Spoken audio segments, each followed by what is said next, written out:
Hello! In this video I'll try to show you how to make a state of Latvia. Well, not in a name, but at least an idea, and I will try to grow it as big as possible, or at least give you a clue how to start to do that. And let's go through of what are our options.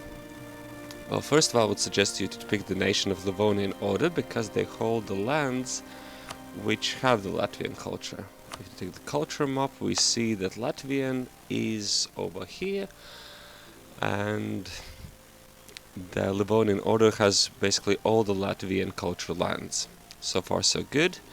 Though the main problem here is, and why you can't just take any Livonian tutorial, is that the official culture is Prussian, and it's basically linked to the Crusades that happened about 200 years ago, and which essentially means that the local lands which are having Estonian, Latvian tribal cultures is under the Prussian, in this case, rule.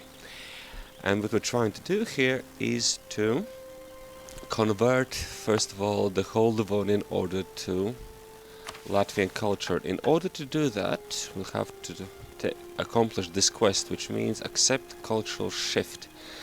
So far so good. We need stability, easy enough by that, but we need to have Latvian as a dominant culture, which is a bit of a pickle. We can't gain any new provinces with Latvian culture, so we need to get rid of some of ours, and it's rather simple to do. We need to get rid of this one, Narva. Sorry, Estonians, but we don't quite like you. So how do we do that? Well, before we go there, we have to understand exactly what are our strengths and weaknesses. Our weaknesses are, well, us, really. We're small. Our army limit is what? 7 units. Our navy is hopeless, and it will remain hopeless for a while, actually. So any direct conquest is not going to work. We'll now have to adopt some scavenging here, and it will be rather simple, really.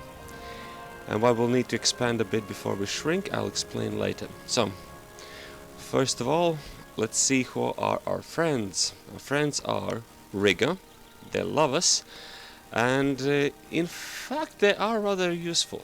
Though they are one province nation, they are rather keen to join our wars, which is one thing that is nice, and also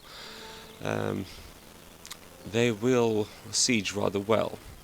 Now, the second friends we have is the Teutonic Order.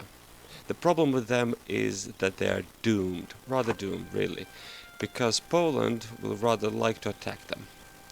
That's one thing. The second thing is, well, we actually do want their lands. We want Riga, but the Riga is rather simple. Riga we can diplomatically annex when we gain enough lands, so just keep them friendly and allied, and everything will be rather fine. With Teutonic Order, I suggest you start to figure out how to annex the lands. Okay, these are your friends, half of them which will become your enemies rather quick. Okay, who else hates you? Let's look around. Lithuania. Okay, usually they become rather hostile, but passively hostile, as in they kind of hate you, but they won't attack you outright. And there's one trick how to do that, but we'll get to that a bit later. The other guys who hate you are Denmark. They don't hate you just yet at the beginning of the game, but they will start to hate you rather soon, actually. I think they quickly get the mission to take Saaremaa or Orsel, and that will ruin your relationship, so there isn't much of a need to improve them much. What else we have here? Sweden. They love you, but they're under the personal rule union under the Denmark, which essentially means if you do not get your protection somewhere, they will love you as much as they... It won't matter how much they love you. Essentially, when the Danes attack, you're going down. So, what are our options to the east? Okay, let's see. Novgorod is already your rival. Okay, that's rather bad. What about Muscovites? Well, the Muscovites are rather strong here. They don't care particularly about you, but I'm afraid that our devious plan that we're cooking up here is gonna make Muscovites hate us really, really, really much. So prepare to have war with Denmark on the west, Muscovites on the east, Swedes for a while now on the north, and the Lithuanians maybe on the south. You're doomed. Except we have Poland over here, which, let's see what they think of us, they don't care about us. Which is kind of good.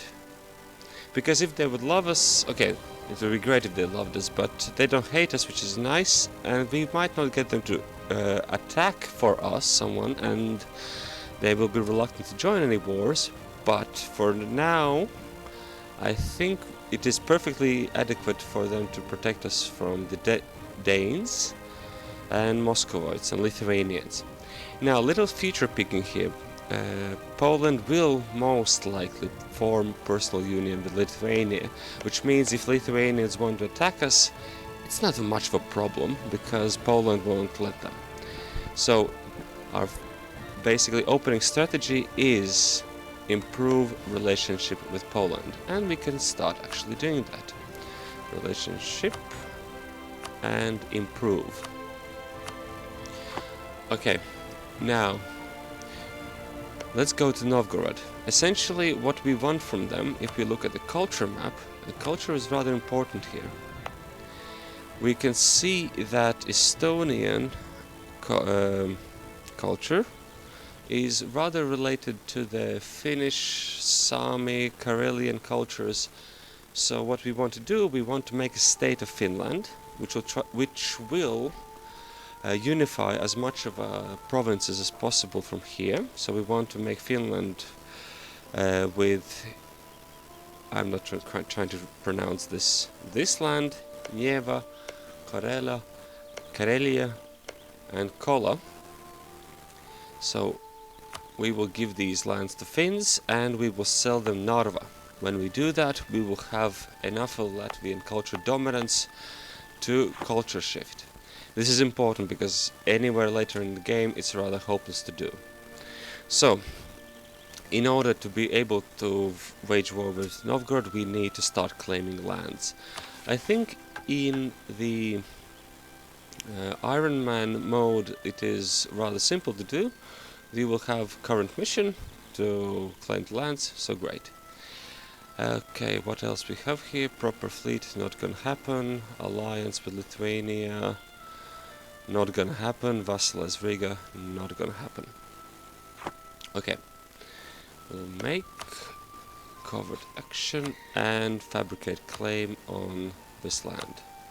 We need to claim these two and hope that the Muscovites attack. They usually do that. So what you have to watch out for is, first of all, if they have the mission to subjugate Novgorod. If they do, you just have to wait for a year until they attack. If they don't get that mission and they get something like subjugate Tver, I suggest you restart. That's the only cheating bit you have to do in this scenario. Okay, let's unpause and let them do the magic. Okay, alliance from Riga. We want to have that. Okay, also, rivals, put on some rivals. Novgorod, obviously. Sorry, alliance for Teutonic Order, not gonna happen. Also what helps is to get the alliance with Poland, it's not enough to have good relationship. You also have to have rivals in common. Which means they have rivals of Teutonic Order, so you should do the same. Rival them. Although you're historical friends. Sorry, brethren, for the greater good, it has to be done. Okay. Okay, some royal marriages. You should be following the political situation here rather closely. Alliance from Scotland. Sorry, can't afford that much.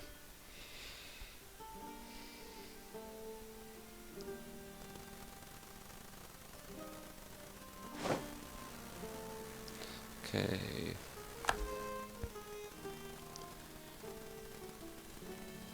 So, what missions they have? Okay. Moscow is not having any missions yet, that's rather disturbing, but let's have some hope here. So, advisors, maybe they have something useful. Tax, yearly inflation, no good. Trade efficiency, spy offense, no good. Reinforcement speed for defense, okay, we're poor anyway, so... Yeah, speaking of being poor, maybe we should reduce our expenses. Frankly, in the beginning, your army is not what will actually be fighting wars, but the problem is that it is rather unlikely to get the alliance until you have proper army. Like Livonian army strength minus 13, you don't want to have that. Maybe we should build some units. It doesn't really matter which, at this point. You're gonna hardly fight much.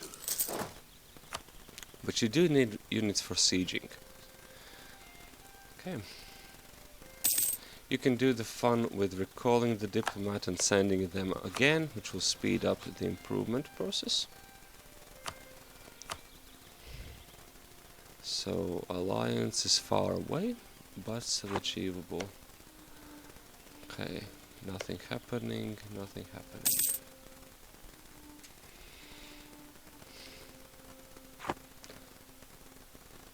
Let's wait.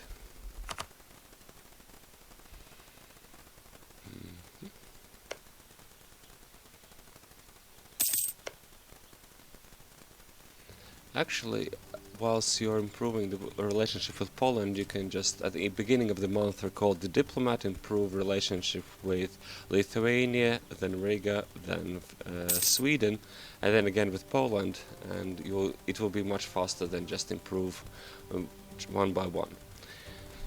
Sweden is not that important right now, but they might come in handy. There is a good way how to ruin the relationship, but we're not going to talk about it just now.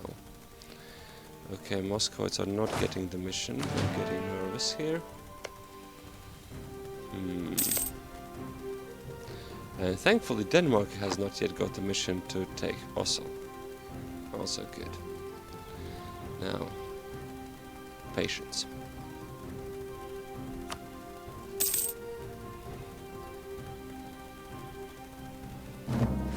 Okay, we have the casus belli, and then fabricate the next. It might not be as important, but any land we can take without diplomatic points is a good thing.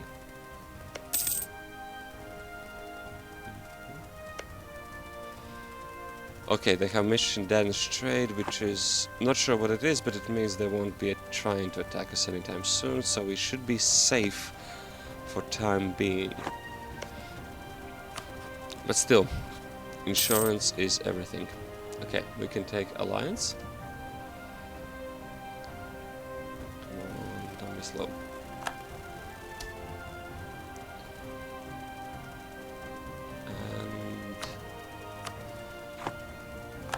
Good. Still, I'm rather nervous that the Moscovites not getting any missions here. This is rather bad. Oh well, let's wait. Because frankly, if we look at the ledger... Okay, military, armies... Novgorod, although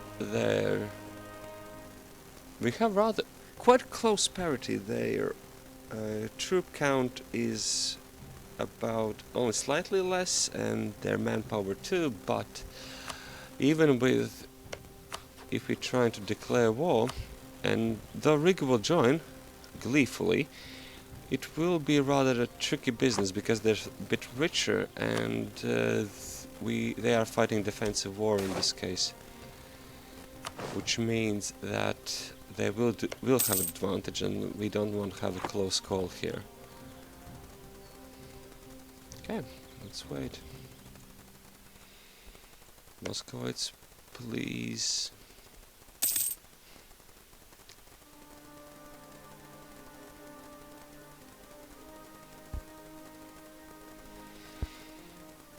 Okay,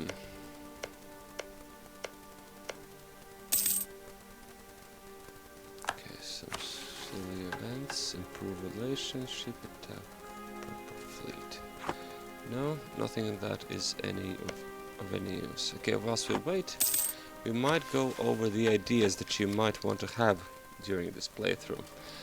I would suggest you to begin with the influence ideas, because they do provide some important resources for the bit where you start to have quite a bit of vassals. You're a small state with a lot of vassals, they will be rather of annoyance. If you're really lucky, you will have as the first vassal the Finns, to which you will send your land a bit, and the second vassal, if you're lucky, you'll have Novgorod, which will be your how to put it, your gateway to annexing Muscovites. They will happily take all their lands. So, whoa, our lucky day. We have a new leader. The previous one was rather lame. This one looks pretty good. But it's not helping if Muscovites are not attacking, So the first idea is the influence. The one thing is that you'll have vassals and you'll have to have some ideas to handle them. Like the moment you want to annex them, and this reputation will help much, and relationship count also helps. But another idea you need is religious ideas, but they will take administrative points to have. But we will need to buy stability, because the cultural shift is not that free, so administrative points will come in handy.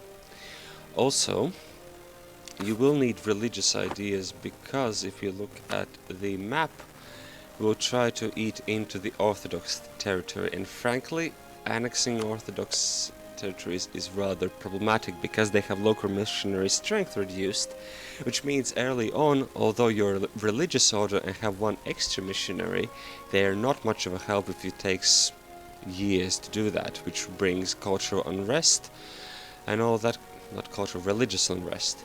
So it is not wise to annex them anytime soon. You can annex the Teutonic Order's lands rather easily, but do not, if possible, do not annex the Novgorod ideas until you have gathered enough these national decisions, like acts of uniformity, which will give some missionary strength. So when you have those, so level 8, you can start doing that, a bit of unrest, but essentially do not integrate Finland before this. So, it seems the Muscovites are not exactly cooperating, so I think I'll restart, or wait a bit, and let's see how it goes. Okay, we've been lucky, and although a bit of a delay, but Muscovites have declared war on Novgorod, and so it begins. So what is our strategy here? Get some diplomats back, and see how it goes. What we need to make sure is that Novgorod's army is basically, well, the main part of the Novgorod's army. Let's see how they're doing. Okay, they have rather strong forces, and we'll have to wait until Muscovites do the fighting for us. Until we wait for that, we should restore the army maintenance. It would be rather silly if we went with full force and would be obliterated. We don't want to do that. I don't think we need much of an army leaders here, but we should position ourselves closer to the border. Okay. And now let's wait and see how they are doing. Okay, one way how to also quickly see if Novgorod is losing is to look at the war score. When it goes green for Muscovites, it means the big battles are won, and this is a good moment when to join in.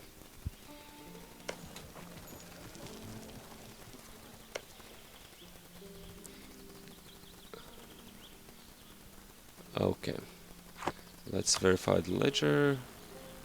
Still strong.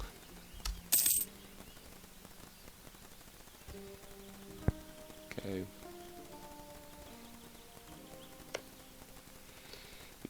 In case if you thought to build some ships in the peacetime, remember to dock them. It would be a horrible pain to just lose a couple of ships. Okay, 16 war score, it means they're getting somewhere. Verify, okay, 3,000 men, we can handle this, declare war, and let's do this. Okay, our main idea here is to siege as much of the Finnish lands. Oh, great, nationalists. I did not expect that, frankly. Okay, what we need to do is take as much of these lands as possible. Hopefully all. And let's hope... Okay, actually, there isn't much hope there. But we can try to make sure that... Let's give Riga a quest to attack it. Maybe it will do the trick. Normally these nationalists are not here, so most likely in your game they will not appear. Okay, where are you going, Ladoga? Okay, maybe you should go over here to Karelia.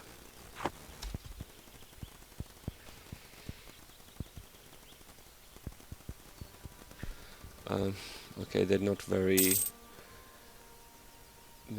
listening to me much. Well, okay. Okay, so essentially this war is, you just look at the ledger and hope that it works out fine. The good thing about this war, and you have to take it into the account, until the next patch comes out at least, the idea is that Muscovites can't even take all the lands, so the Novgorodians are a bit too big of a bite. They will take quite a bit if they can, but you can, even if you are late to the party, you can get quite a bit of it. Okay, some quests are done. Take the fleet. Okay, we have some free diplomats. Let's improve some. Where's the Bohemia? Over here, some relationship. Okay.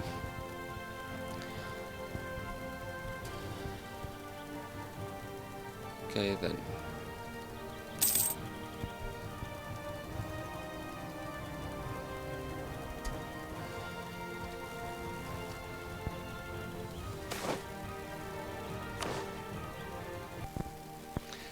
Okay, while I was pausing the recording, a new event happened. The Poland's figured out that they could attack the Teutonic Order, and you should actually accept the call. The reason is that it improves the Poland's opinion of us. They start to trust us. The more they trust us, the more they will be willing actually to go to war. So if they do not attack the Teutonic Order right away, no biggie. You can declare war themselves and Poland will join because it's their rival. If they do it on their own, well, then... so if the Poles attack the Teutonic Order, that's fine as well. Just join the party and improve your reputation. The reputation of your reputation in the eyes of Poland is rather important. The more they like you, the more they will be willing to go do some batshit crazy stuff like go to war with Muscovites. Technically, if we look Lithuania, before it became the subject, did have the Muscovites as rivals, but so long as they're under personal union, they will not touch them. So in order to keep the Muscovites in check, you will have to involve Poland, and they will not do that if they can. But where did you go? Okay, sieging goes as normal, and let's hope these rebels over there will not make much of a fuss, and we will have everything more or less under control. Quick update on the war. It seems we did get good general in an event, so 3-star general. So taking out these unforeseen nationalists should be rather easy. Let's see how it goes. What are you doing? Okay.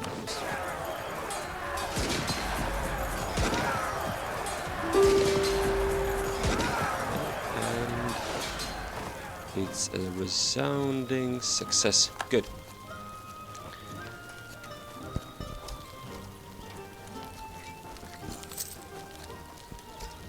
So we should continue our quest for grabbing as much of the land as possible. So normal sieging and all that. Okay, next update on the war with Teutonic Order. It seems that the Poles have won. They've taken some lands. Good. Actually, if you get in a situation where you can actually take these lands, don't do that. Poland will actually want to have them, and they will hate you for that, and they will break the alliance and all that. So if you get some lands which Poland really wants and they get hostile, sell it. Or because if you don't, they will break the alliance, Denmark comes, beat your ass, you're dead in one go. The problem is you're too small to survive any single war. Full annexation is a perfectly reasonable outcome for anything that comes at you, so precaution is important. So what? Okay, they trust to uphold our bargains, so we haven't pissed off them yet. So if we declare war, will Poland come? No. Let's see what is their trust level. The trust plus 21, it's pretty good, So we're getting there. It's not plus 80, but still it's pretty good. Okay, the siege is going rather well. We have already put our people in all the right provinces, so whatever the Muscovites do now, we get the good bits. Do we want to? Okay, not now. Okay, so this is the waiting game. We just wait until the Muscovites take their lands, and we take ours, and we are good to go, hopefully, eventually. Okay, the war is won. The Muscovites have taken their share, or at least what they managed to grab, and the I have taken the rest. Now let's see what we can do in the peace deal. Let's hope it's not too bad. Okay, we have a little bit of a problem. Full annexation is war score of 104%, which is a bit of a problem. Okay, we need to annex these lands and then later set free the Finns. And actually we would like to take the Novgorod as vassals. The problem is it is a bit too much. If you look at the piece of a war, it takes 103 war score, but we have, well, 100%. That's what 100% means, doesn't it? Okay, we can try the trick that we actually take these provinces directly and then try to sell them to Novgorod as our vassal. It is, well, really, we only missed by a margin, so don't be too greedy when you take these lands. So maybe leave some to Muscovites. I know it's horrible, but that should do the trick. Now, also, in case if you have taken really too much, then what you can do is you can simply wait until the next war between Muscovites and Novgorod, and also jump in the last minute, the first minute, and try to get at least one territory sieged and use that one bit of a land to make them a vassal and then reconquer everything. Okay, this looks reasonable. Let's try this. I sure hope they will agree. Yes, they have agreed. Perfect. Now, what? Okay, rebel uprising. Absolutely non-interesting thing. We need to create our subject Finland. Good. And essentially what you do now is you sell provinces. I don't think it's a wise idea to try to extract as much as money possible, because frankly it's not, they don't have too much. You have to get rid of the lands quickly. Okay. Just sell everything you have. And for Novgorod, okay.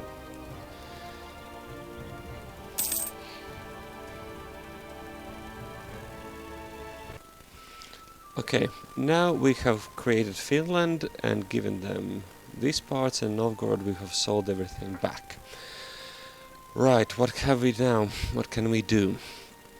If we go to the loyalty and liberty desire thing, then let's see, the Novgorod actually is, well, really problematic, but actually we won't be able to have reasonable relationships for quite a while. Finland also, they want quite a bit of liberty, and they will become unloyal rather soon, especially when we're going to sell this. So improve the relationship with them as much as you can. When you will have the first wars with Muscovites, you just what you do is return cores, because Novgorod will already has cores here, and they will claim the lands more. So you will make them rather happy by giving them provinces in peace. But until you have that, send diplomats, improve relationship, all that. And they will still be rather disloyal, so they will not participate in your wars or will pay you any monies for quite a while. Right, so let's get back to our primary objective, which is convert to Latvian. How do we do that? Let's sell some provinces. Narva, to be precise. Okay, maybe we can take some monetary compensation for our effort. Okay, the liberty desires just still growing. As you see, the more powerful they get, the worse. Okay. Let's see, what is our military? Okay, maybe you can increase just by one more regiment to make them less rebellious. But still important, the bit is improve relationship. Okay, back to our primary objective. So, something wrong. Okay, first we lack stability. Buy stability. And now we have accept cultural shift. We will lose 5 stability, which essentially means we will go -3. If you have some wars you want to make, like, I don't know, attack someone with casus belli or something, this is a good moment to do that. But I think it would only work if you have truce with Novgorod and you want to take the rest of their lands or something. That could work, but right now we don't have need for that, and let's accept the consequences. Okay, what is our... whoa, provincial unrest, big one. Okay. So let's see, what is our accepted culture? Right, now everyone is still accepted. Yay, good. What else can we do? Well, not much really. We have to restore the stability, but maybe we can do something else. Maybe national ideas, get some influence ideas. I don't know. Essentially, from here, it's up to you. Make sure these... If you look at it, actually you have pretty good lands. You have your territory Livonian over there, here, Finland, Novgorod, and you will have rather easy time taking Teutonic Order by the balls. And Denmark looks like still has mission Danish trade, so you don't have to worry too much about them. And Sweden will soon get independence. What you do with Sweden? Well, it's a bit tricky. On one hand, they are rather good allies. On the other hand, what else are you supposed to do other than fight Sweden? The good thing about Sweden is they get some revolts, some really serious revolts, which have some rather interesting implications. First, they might spew out the Finland 2.0. So by the time you should have annexed Finland and converted its religion, so the Finland next version appears here, and then you can use some diplomatic vassalization or military vassalization to make some vassals and integrate them later. So Sweden is going to be divided up, and you should be there to take advantage of them. The next thing is what you should do with Gotland. It's rather easy to fabricate claim on it. Problem is that both Danes and Swedes want this. They will periodically get the mission to take this Gotland to themselves. So if, for example, which I did in my game, if you declare war on Danes and take Gotland, that will ruin your relationship with Swedes. So if you want to have that, great. If not, well, it's up to you, really. So this is the opening of the convert whole world to Latvian culture. And that's another reason to take the religious idea group, because one thing is that you will want to have some orthodoxy here converted, and it really helps if you have religious idea. That's one. The other thing is that in order to form Kurland, which is also a rather patriotic thing to do if you're Latvian, if you want to do that, you will have to have a Protestant or Reformed religion. And when you change the religions, you want to have as much as the missionaries as possible. And you can see from the idea group that you will get some here. So when you have missionary schools, you will have 3 missionaries, which will make the transition process less painful. Finally, and it's not least, is when you finish religious ideas, you get cultural conversion costs reduced by 25%. And if you have influence and religious ideas, you have another additional 20% discount on cultural conversion. So something that is rather pointless for most games suddenly becomes very lucrative, especially given our primary objective, that is spread Latvian culture.